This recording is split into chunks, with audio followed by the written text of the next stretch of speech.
meron na po tayong bagong Jukebox King. Doon po sa mga kabataan ngayon, baka hindi nyo na alam kung ano yung jukebox. Pero nung araw po, lalo po nung kami ay nasa probinsya, usong-uso po yung jukebox. Huhulugan mo ng pera, tapos kakantahin ng machine kung ano yung gusto mong ipakanta dito. At nung araw, ang mga Jukebox King po ay sina Eddie Peregrina at si Victor Wood. Aba, matapos ng ilang dekada, meron na pong umagaw ng titulong Jukebox King mula kay Eddie Peregrina at Victor Wood. At ito po ay walang iba kundi si Jonathan Morales. At ang titulo pong Jukebox King ay iginawad ni President Bongbong Marcos kay Jonathan Morales. Ito po ang sabi ng ating presidente. Mahirap naman bigyan ng this fellow is a professional liar. At parang jukebox yan eh. Kung ano yung hulog mo na, basta maghulog ka ng pera, kahit anong kanta gusto mo, kakantay niya. Oo, kaya wala, hindi ko walang saysay. Tignan mo na lang ang kanyang record. Tignan mo na lang kanya, may kaso siya ng false testimony. O yan, ganyan. Ilang bang marami siyang history na kung sino-sino sinasampot kung saan. Hindi, parang yun dun sa hanap buhay yata. Kaya professional liar ang tawag sa. Ayan, nagsalita ang ating Presidenteng Bongbong Marcos. Alam niyo naman, bihirang resbakan ni Pangulong Bongbong Marcos ang mga detractors niya. Pero ito kasi, hindi naiwasan na sagutin niya or magbigay siya ng kanyang saloobin. At tinawag niyang professional liar itong si Jonathan Morales. At hindi po ba, meron itong kaso ng false testimony. Diyan pa lang, magdududa na po tayo. Paano natin paniniwalaan ang mga testimonya ni Jonathan Morales sa Senate hearing kung ito ay may kaso na ng false testimony? Bukong-buko na po kasi, it is all over social media kung ano ang pagkatao ni Jonathan Morales. Ito naman kasing kukuha ng mga credible witness, ito pang may kaduda-dudang kredibilidad ang kinuha nila. Na sa panahon ngayon with social media, napakadali pong alamin kung ano ang background ng isang tao. Bakit kasi hindi sila kumuha ng medyo maganda-ganda naman ang background para hindi pagdudahan? O ngayon, edi bukong-buko itong ginawang sarswela ni Senator Bato de la Rosa sa kanyang mga Senate hearing. Majority po ng mga comments ng mga netizens sinasabing hindi credible itong si Jonathan Morales. And yet, siya pa ang pinaniwalaan ni Senator Bato de la Rosa. So nakita tuloy ng taong bayan na itong Senate hearing na to ay isang palabas lamang. Scripted po ang lahat para dikdikin si President Bongbong Marcos diyan sa issue ng droga. So nung tinawag ni President Bongbong Marcos si Jonathan Morales ng professional liar, mayroon pong buwelta si Morales. Buwelta ni Jonathan Morales kay President Bongbong Marcos. Maganda na sundin niya ang panawagan ng taong bayan na magpa-drug test. Teka muna, sinong taong bayan na sinasabi nitong si Morales? Iilan lang po ang nananawagan na magpa-drug test si President Bongbong Marcos. Dahil panahon pa po ng eleksyon, nagpa-drug test na si President Bongbong Marcos. At ang naging resulta po ay negative. So, sino kaya itong taong bayan na sinasabi ni Morales? Kukunti lang kayo. Huwag mong lahatin ang taong bayan dahil kayo-kayo lang ang humihiling na magpa-drug test si President Bongbong Marcos. At bakit naman kayo susundin ni Pangulong Bongbong Marcos dahil lang sa sinabi niya magpa-drug test siya, mag-give in siya sa kapritsyo ninyo? Ano, every time na lang na may ilalabas kayong issue sa droga, hihilingin nyo na magpa-drug test si Bongbong Marcos, tapos kapag naging negative, hindi na naman kayo maniniwala. So ano ang saysay kung pagbibigyan kayo ni PBBM na magpa-drug test siya? Nagpa-drug test na nga siya dati eh. Samantalang tinawanan lang kayo ni President Bongbong Marcos. Ano ba ang sinabi ni PBBM diyan sa issue na yan? Pasana, yung pagharap daw ni Maricel Soriano sa Senate hearing. Parang binabanggit po nila na parang you're involved sa drug something. Kami ni Bulong kayo at 12 daw po, Mr. President. Contrived yun. So ngayon, bakit naman kayo pagbibigyan ni President Bongbong? tuwing susumpungin kayo at hihilingin nyo magpa-drug test siya, magpapa-drug test siya dahil utos ninyo. Bakit nung panahon ni ex-President Duterte, kahit na may clamor para siya ay magpa-drug test, hindi nagpa-drug test si Digong? Sabi ni Salvador Panelo during that time, there is no need for President Rodrigo Duterte to take a drug test. Even after he joked about using marijuana, hindi kailangan.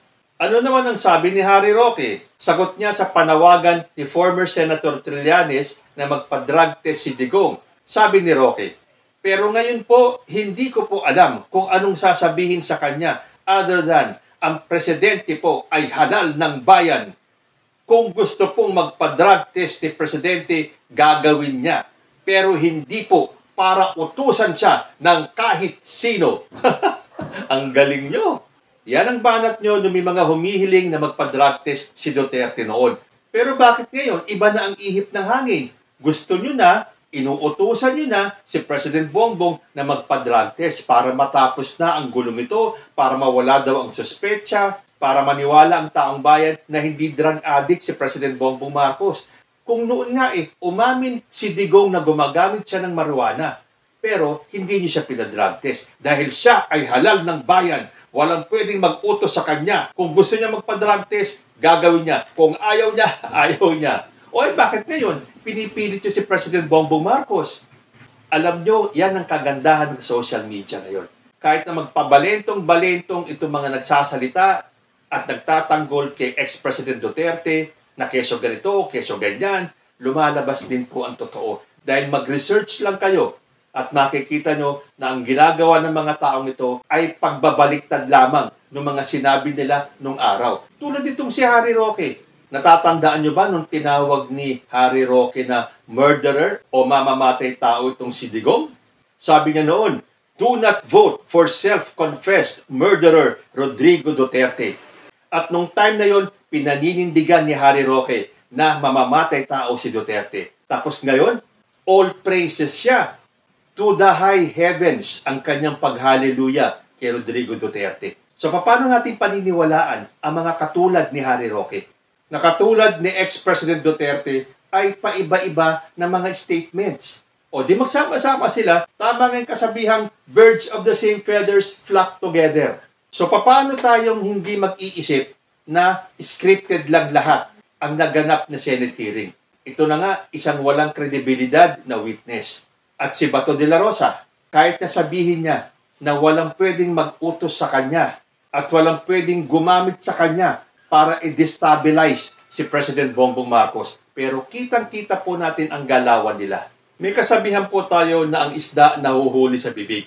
Meron pong sinabi si ex-President Duterte na magpapatunay kung bakit para sa akin, scripted lang ang nangyaring Senate hearing ni Bato de la Rosa at ni Jonathan Morales. Sabi po ni ex-President Duterte, itong si Bato, itong dinala ko doon sa Maynila kasi ginawa kong PNP chief. I have full faith kaya lang medyo madaldal. Minsan kung saan-saan napupunta bunganga, pero hayaan mo siya. Si Bato, ipangako ko sa'yo, ilalabas niya yung totoo kung anuman yang po yan. Magtiwala kayo kay Bato. He is good and he will be a leader of our country. He will be a protector of the people's interest. So, galing yan kay Duterte na medyo madaldal nga itong si Senator Bato de la Rosa na madalas hindi niya na iniisip yung kanyang sasabihin pero pag nakapagbitaw na siya ng salita, wala na, hindi niya na mabawi. At ano tong sinabi ni Digong? Si Bato, ipangako ko sa'yo, ilalabas niya yung totoo kung ano man niyang po yan, magtiwala kayo kay Bato. So, i-1+1 natin. Bakit sasabihin ito ni Duterte? Alam niyo, nanghihinayang ako dito kay Bato de la Rosa. Magaling sana siya. Kaya lang ang kanyang loyalty at ang pinagsisilbihan ay hindi ang taong bayan, kundi si Rodrigo Duterte. So, maniniwala pa ba naman tayo dyan?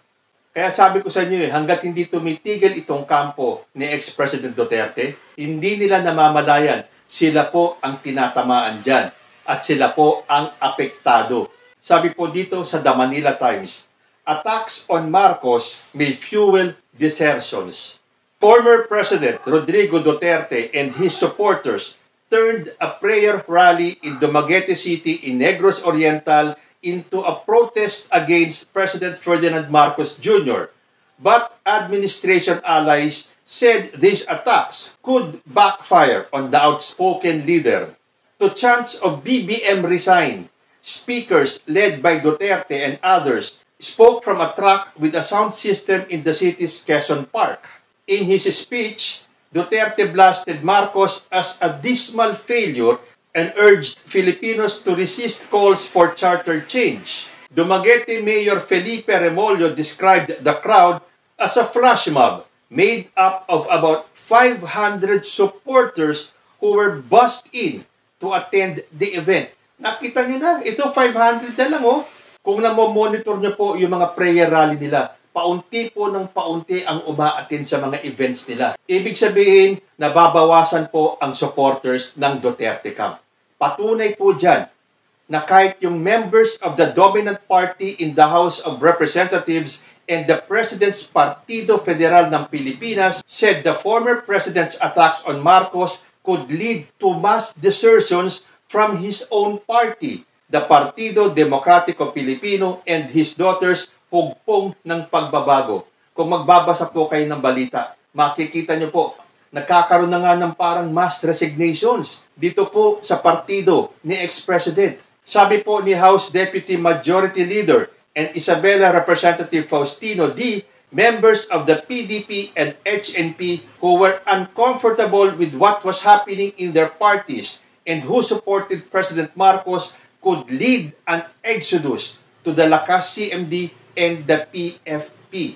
Possibly, members of the PDP or Hugpong who disagree with what is happening right now and would continue to support our President for unity are knocking on the doors of other parties now. He added that negative politics should not have a place in the country, noting that the President wants to transform the economy amid the continuing recovery from the COVID-19 pandemic.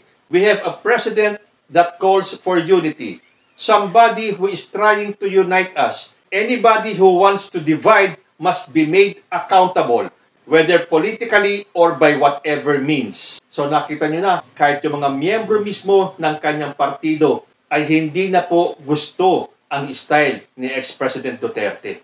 So sa nakikita po natin, nagsi-self-destruct na po si former President Rodrigo Duterte. Ako nga po ay medyo naaawa kay ex-President dahil yung suporta, yung taas ng ratings, yung approval rating, yung trust rating ni Digong nung siya ay bababa sa pwesto ay mabilis pong nababawasan at marami na po ang bumawi ng kanilang suporta kay ex-President Rodrigo Duterte. Kayo po, ano ang masasabi ninyo? Tama ba si President Bongbong Marcos na tawaging jukebox king itong si Jonathan Morales? At naniniwala ba kayo na ex-President Rodrigo Duterte is self-destructing? Comment lang po down below at magbabalik po ang usapang Tito Manny.